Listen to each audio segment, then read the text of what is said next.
सोवली मायरिया वो सरवा बहिनिया वो सरवा बहिनिया हो रानी चुरूर चुरूर बेनिया डोलई गरम मोहे लागई गरम मोहे लागई शर्म कहानी चुरूर बेनिया डोलई गरम मोहे लागई गरम मोहे लागई रानी चुरूर चुरूर बेनिया डोलई शरम मोहे लागई शरम मोहे लागई हो चुरूर चुरूर बेनिया डोलई शरम मोहे लागई शरम मोहे लागई हो बोलिया त बोल मोरे राजा बोलहु नाही जाना बोलहु नाही जाना हो राजा काहे लाया मोर गवन शरम तोहरे लागई शरम तोहरे लागई हो राजा काहे मोर लाया गवन शरम तोहरे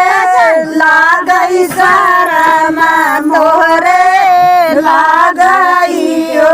राजा काहे लाया मोर गवन शरम तोहरे लागई शरम तोहरे लागई हो राजा काहे मोर जब हम अपने मैया बेटी तोहरे और वो लागई शरम तोहरे लागई हो जब हम हो गई अपने मैया बेटी आवरौबा पैया बेटी आवरौबा पैया बेटी हो पिया 10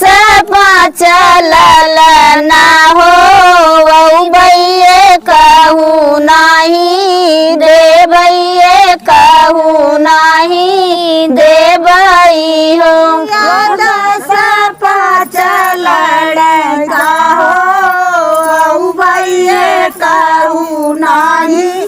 देवैये कहू नाही देवई हो पिया 10 5 ललना हो बैये कहू नाही देवैये कहू नाही देवई हो जब हम हो गई अपने मैया बेटा और बपैया बेटा रानी नहीं